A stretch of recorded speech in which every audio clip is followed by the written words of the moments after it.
What's going on, guys? Welcome back to the channel. I'm C. I'm P. And today we're going to be talking about this interview that Shapiro did.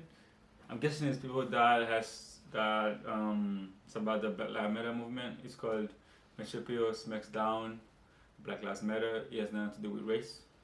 So we're going to see if, the points that both sides make about, the differences that race make and, culture and all that stuff. And obviously talk about Black Lives Matter. As always, let us know what you think about this video in the comments down below. Like, subscribe, ring that bell so you can get notified for our upcoming videos. Let's dive in. Ha! You remember this time.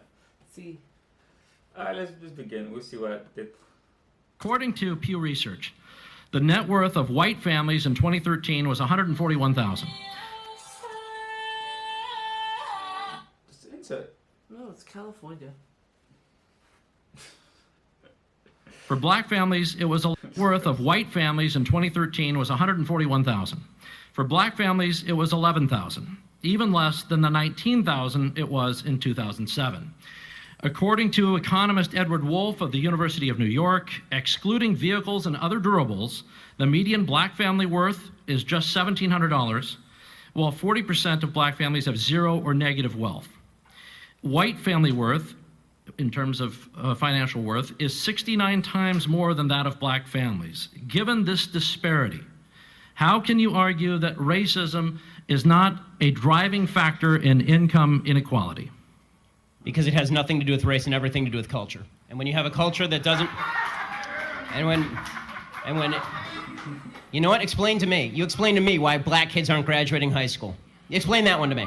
Explain to me why black kids are shooting each other in rates significantly higher than whites are shooting each other. Explain to me why 13% of the population is responsible for 50% of the murder. Explain to me why the number of black kids in prison, not for innocent reasons, not for walking down the street and getting pulled into a prison, is so high. Explain, if it has nothing to do with culture, explain to me why the single motherhood rate in the black community jumped from 20% to 70% in the same course of time that the civil rights movement has made such tremendous strides. Is America more racist now than it was in 1960? And if it is, please explain to me how that happened.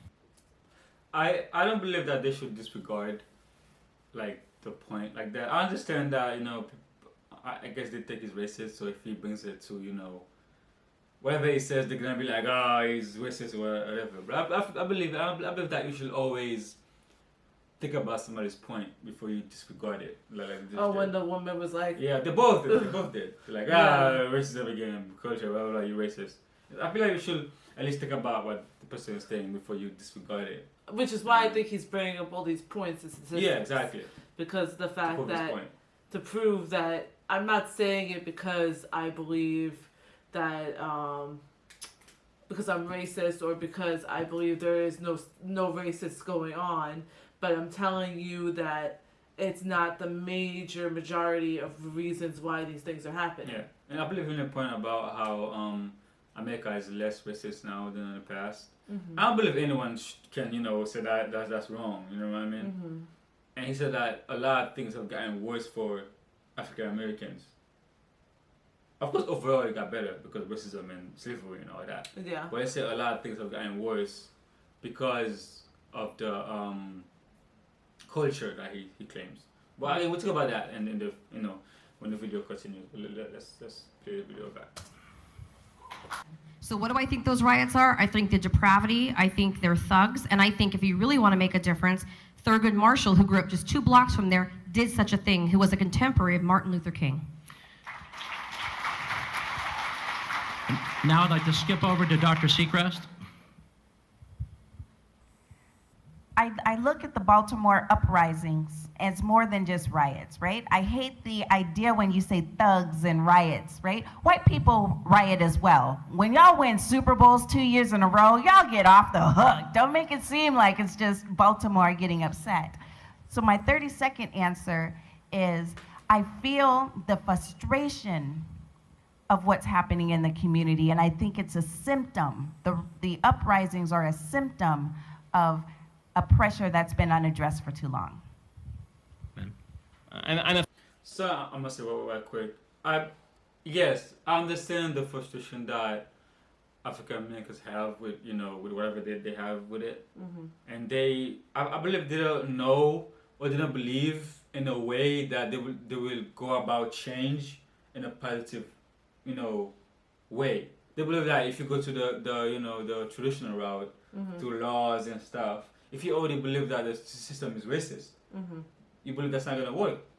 If the system is racist, try to get through it with with laws and the right way. They believe that it's not gonna work out anyway. So the only other choice they have is to riot.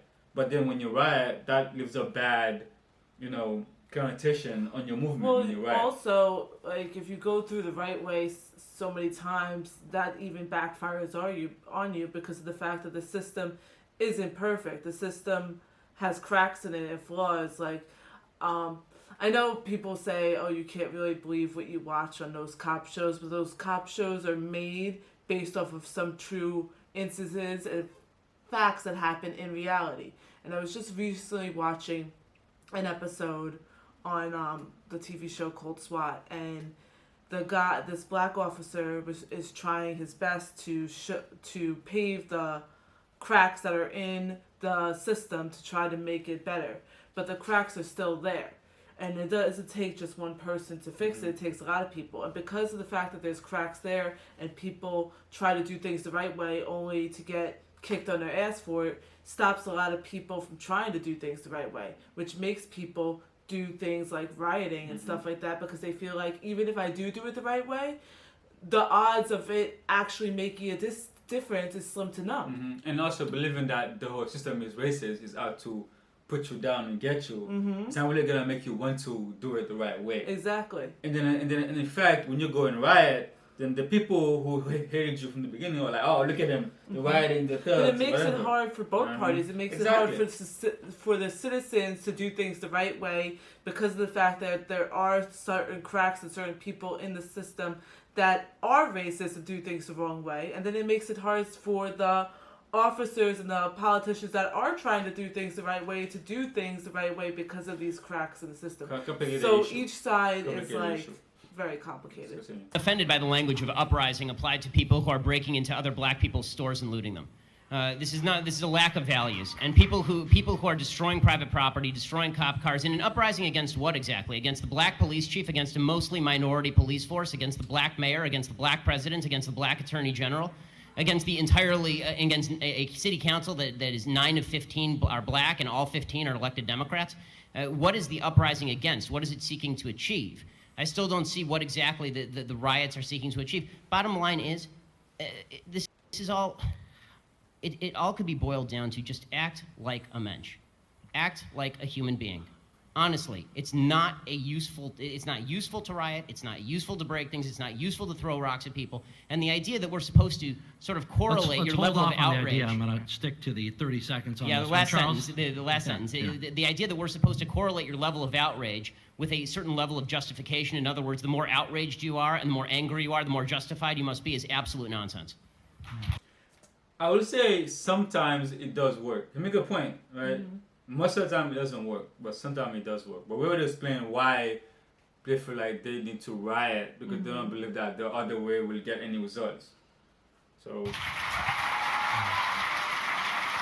let's see what they're going to say. Then, since the issue of disparity has come up a number of times, when does disparity not indicate racism? Level of effort. Statistical disparity. For example, overwhelmingly men commit crimes more than women, but we don't say that the Justice Department is sexist. So, is there a line that you draw for yourself, or is there some way that you interpret statistical disparity and you determine that is not a racial disparity, it's something else?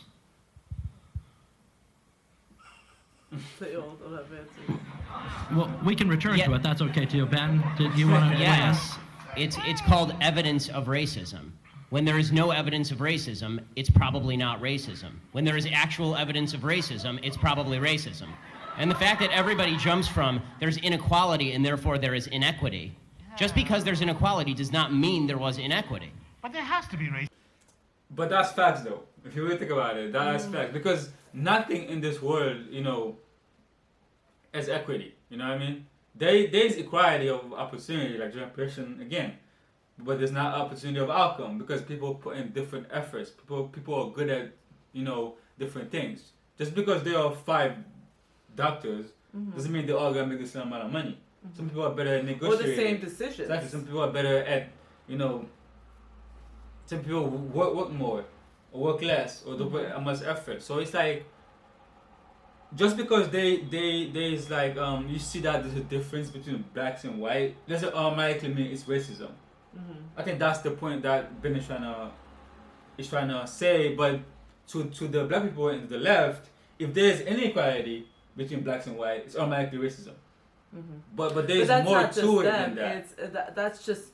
But that's how we've kind of been brainwashed with society. Whenever there's any kind of, like you said, with black and white, it's automatically racism, and that's just because it's always been shoved in our face that way. And it's the same thing with sexism. What is the wage gap thing? People automatically assume it's racism. It's sexism. But there's reasons that things are the way they are. Before you accuse people of being racist or sexist, find out what these reasons are. Let's see if Ben's gonna give some reasons why there are differences. Let's say if there are 2. Let's see. Racism. You can't say there's no racism. Without evidence? No. I'm just saying that I don't know which animal. Maybe maybe we're talking about dogs or something. I'm talking about human beings, and I'm like, human beings are most likely gonna have racial prejudices. I'm just so sorry. I'm just so sorry. I don't know. I don't come from.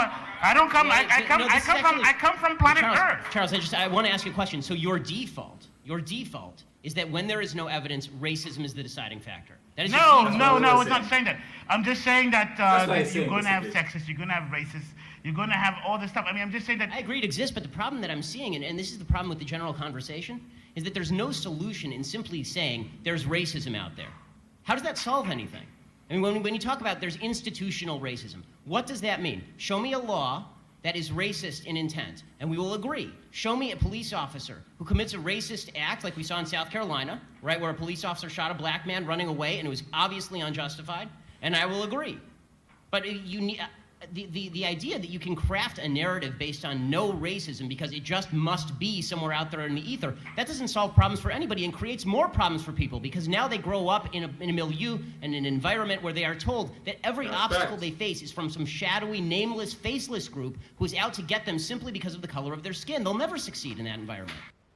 I made that point multiple times in this channel. It's like, when you say that there's sexism, racism, yeah, of course there's sexism, racism in the world. There's bad people, there's good people.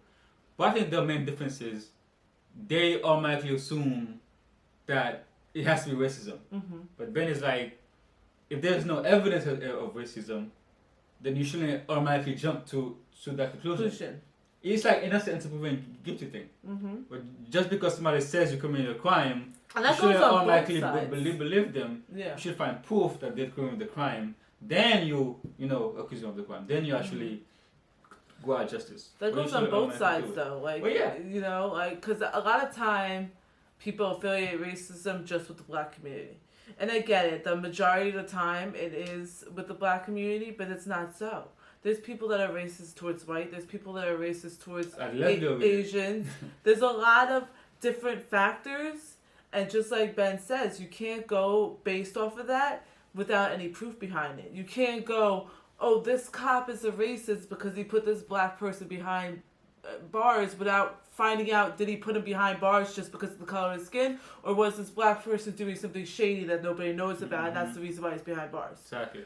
And the same thing for the white cop. Is the white cop actually racist or is he actually doing his job? And this point he made about if you believe that, that you can get anywhere, that everything is racist, that there's this like shadowy thing that's gonna stop you from doing anything you want because racism is everywhere. Yeah. It's like it makes it really hard for African Americans to get further because if you not grow just up, African Americans, everybody, if you grow up in a society where you believe that some abstract thing is gonna keep you down, whatever you do is gonna keep you down. It makes it makes you less motivated to do something great. Well, with it's your life. like what we talked about in our previous video about the kid that lives in a bad community. If people keep telling him because of the fact that he lives in a bad community that he's just going to grow up to be a gangster, then that's what he's going to be because of the fact that you're drowning in his face that that's who he's going to be. Yeah. You know, you're not giving him any other options besides that gangster lifestyle. And that's for any race because if you keep yelling at white cops that they're racist and they don't know how to do their jobs, then the good white cops aren't going to be able to do their jobs because they have to second guess every single time they pull that gun out if this person is actually doing something wrong. And then what if this person actually does have illegal substances or weapon on them? Now this good cop is shot and dead. So who wins in that scenario? You know, you have to really open up your eyes and like dig deeper instead of just calling everything racist. Like try to cover the facts.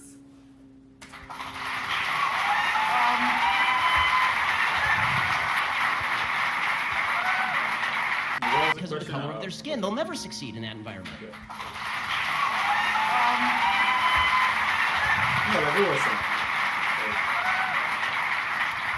You know, the weirdest thing is that actually in the black home, as I experienced it, really, there is no discussion of racism. Racism actually is a discussion that you actually come out and you face in the public because it's a real thing that you have to actually expect. I mean, if you're silly and you're foolish if you don't really think that that's going to be there and encountered in the real world. I'm sorry, this is just a fact of life. But if I'm at real quick, I don't think Ben ever said that racism didn't exist. No, yeah. I think this one is affirming that Ben I said. think he's not Listening or something? He's either not listening or he just tries to make his point. Yeah, I don't think Ben ever said this I don't think exists. any of them even said that. I don't think she said it in the corner. Yeah. They all know racism exists and prejudice exists and sexism exists. That's not the point. It's about how often you use that as an excuse exactly for other things. For something that happens. Yes. It's going to be there and encountered in the real world. I'm sorry, this is just a fact of life. But if I'm at home and having dinner with my father or whatever, we don't go, oh my God, this society is so racist as I'm eating my steak, and you know what I mean? Oh, goodness gracious. Oh, I can't bear it. My black skin's causing... I mean, no. I disagree with that. I think a lot of black people, it's important to educate your kids about racism and about how you're probably gonna experience it, you know, in life. But I feel like we overdo it in a way that we tell kids that everything is racist. You know what I mean? I think we overdo the racism card. I think you overdo the fear. Exactly, the fear. You instill so much fear in these kids that they think every cop is bad. So that's why I think he said that there's a conversation about that at home. I think that's false. You should have the conversation at home to educate your kids about the world. You should have it. If you don't have it, then I that's feel weird. like the way you have it needs to be better taught. I think because of the fact, and it's nobody's fault, it's just we've had this conversation before, when things are put down on us through generations. Like I'm told something from my mom who was taught from her mom, and so forth. So we don't know any better. And in the black community, it goes back to the slavery output. Because of the fact that they had that fear, and they had every right to have that fear against white people and against white cops in general, they were never taught how to teach their kids to be aware, but not fully fearful. You know what I mean? Yeah, and also, it's not just about the parents, it's the media also. Because racism sells, racism make people want to watch. So they overplay it also, and that reinforces the racism, you know, that everywhere ideology that has been taught to them. Yeah, so between... it's not only the parents, also But what I'm media. saying is between the fact of getting it from generations down the line, which is no fault of the parents or the grandparents, because that's just the way life was, and the media shoving things in your face, and then the community that you grow up that shoves stuff into your face, you can't blame these kids from not seeing any other way but to be fearful or to go down the wrong path. And also, like I said, in the past, it was way worse. So they needed to have that fear all the time because it was worse in the past. Exactly. But now things are getting way better. And I feel like we still have that, you know... Fear. Because like anything in history, because if anybody that knows history knows that history repeats itself. So for the black community, they know that there's chances that one wrong move, they could go back to having that fear again. Because that's just how life is. Unfortunately, history has a pattern and history always repeats itself. So you can't blame them from still having that fear inside. But you also have to have a little bit optimistic, because you don't want your kids. Yeah, you don't want your kids to be constantly afraid, because then if they really do need a cop, if some situation comes arise, they're not going to be able to go to a cop for help because they're too afraid. Let's continue. No, we don't talk like that. Actually, we don't talk like that. We talk about, my God, Aunt, what's her name? Oh my God, she's got to take some pills because she's off the register. I mean, it's just like, these are the conversations we have at home. We don't have these kinds of conversations that we're having right now. At least in my childhood, we didn't have them. And I'm watching the people I knew growing up in the black neighborhood, I didn't hear anybody really talking about race when we were at the dinner table. I mean, it just didn't really pop up, unless it was an issue, it was on television, but mostly it was about family and regular life. But I disagree. I have to tell you, even in my culture, there is an underlying racism. And I know that the panel today, and especially with what's going on in America, we're talking about white on black. But I cannot wake up in the morning and not think about, intercultural racism, okay? I'm not Mexican enough. Why? Because I'm articulate, and because I have straight hair and I can wear high heels. I don't have a tattoo on my neck. Yes, there is a huge problem with racism, no matter if you're light-skinned or dark-skinned. Absolutely, there is intercultural racism. It's absolutely underlying. And while you may not talk about it, your grandmother will have the favorite grandkid. If she's the lightest one with the good hair, that becomes the favorite grandkid in our culture. And that's, unfortunately, even within our own cultures, we tend to look upon, the color of each other's skin and how much education we have. And if my uncle has done time in jail, which, he has, then he becomes more Mexican than I am. What is up with that? I mean, it's sad, but it's true. It's absolutely true. It's like I can't eat spicy picante sauce, so I'm not Mexican enough. It's true, in every culture, whether it's Asian, black, Mexican, there is, while you may not have grown up talking about it over your, tea and toast. I mean, in my family, if you're not a doctor or a lawyer, you're not Jewish. You're not Jewish enough.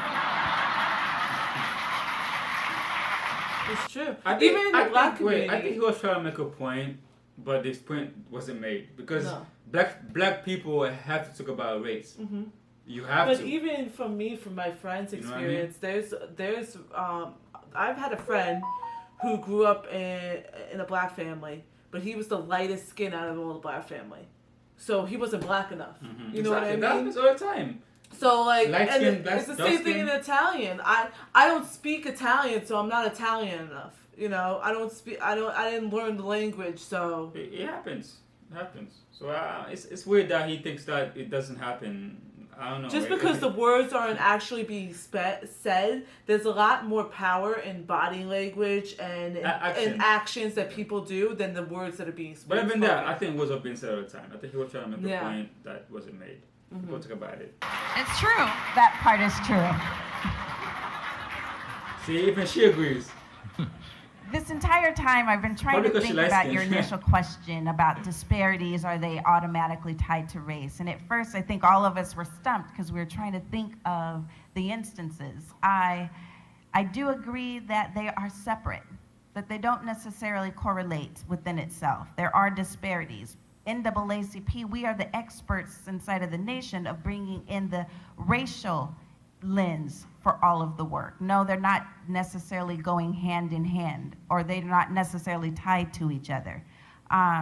So that's how I would answer it. No, they don't have to go together. My job as a civil rights attorney is to be able to make you see race at every given opportunity, but no, it's not present in each and every single disparity. To your second question. What are the standards? What are the standards, the difference? I mean, you said that you want people to see race in every single issue. Where it's present. Where it's present. Okay, so for instance, if we're talking... What's your standard as to where it's present? Absolutely. Yeah, what's my... take something as simple as if we're talking about a disparity, say men and women. My job would be to show what does that look like when you have women from a different group, communities of color. What does it look like when we're talking about a woman who's working or stuck in a minimum wage job, not as a starter, but for her career. Right. No, I guess the What does question I'm that look asking like? more And so we specifically. bring in the racial dynamic of Right. how that affects. No, I understand that. The question that I'm asking is, when do you decide something racist has occurred?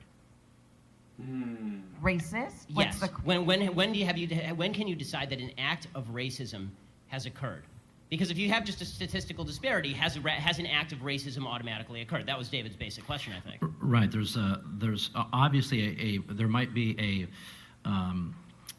there will be a disparate impact on different groups of people. That doesn't necessarily mean, I think what you're saying is, doesn't necessarily mean something racist is going on, even though there's a racial impact. So the question was about where do you draw the line between something that might have a racial impact but is not inherently racist. Yeah. Let me move on. Oh, I see. I can answer that. No. I would like to know their answer. The question, the way he puts the question was very, like very well. He did it. He puts the question very well. I want to say answer to that. I think that's why it stumped them all at first, and then she tried to break it down a little bit, but it still didn't answer the question. But I think she was right about saying that you gotta separate the racial from the statistics. Just because it looks like there's a racial thing doesn't mean that there is a racial thing to it. That's why Ben was a lot trying of to say. people do that. Even I sometimes. It's like we all do it. Like when you first look at it, data, that's why it comes to our minds because we all taught as kids about race and all that. But I say it doesn't automatically mean that it's there. I think the problem is that people and the black people, when they see that, it's like correlation between causation. When they see a correlation between income and race, they think, it's because society is racist. But I think you heard it before, correlation does not equal causation. You know what I mean? Just because they're different, we're black and we make less money, it's not because of our skin color per se. There are different factors that go into that. And that's why Ben was trying to say that culture has a big part of why we have a financial disparity. I think one of the reasons is because a lot of white kids are taught about business and all these other things. Rich white kids, I should say. Yeah, but clarify. And then let's go with the poor and upper class. If you were raised in a middle class family or rich family, you're taught about these things. But if you grow up in a poor environment, you're not taught about those. Like most black people grow up in a poor environment. Yeah, that's one reason that the disparity happens. When the kids are growing up, especially in the black kid community, a lot of them want to become athletes. To be professional athletes, it's like 1% of black people become professional athletes. But so if you put your whole life into that, most kids are not gonna make it into the NBA or the NFL. So what's your backup?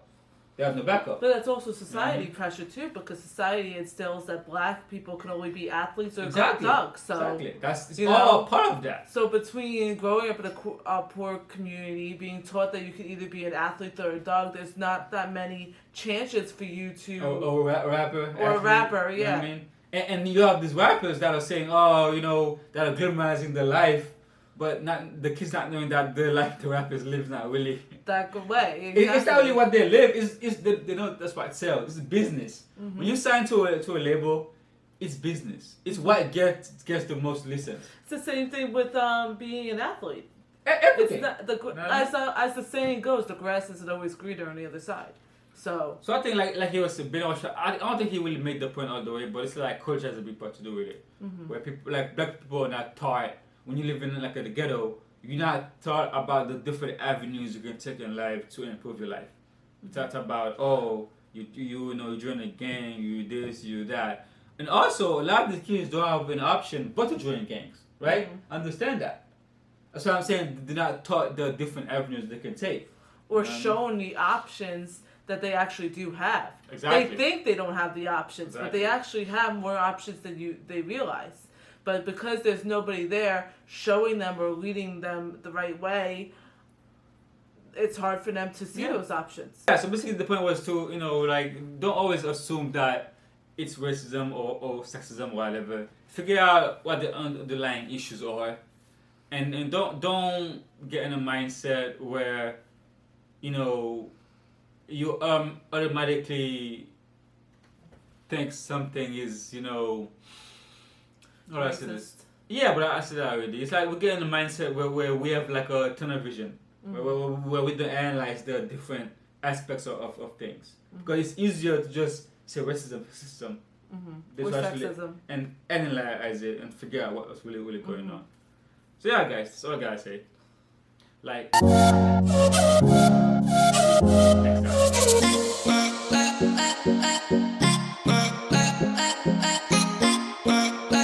next time.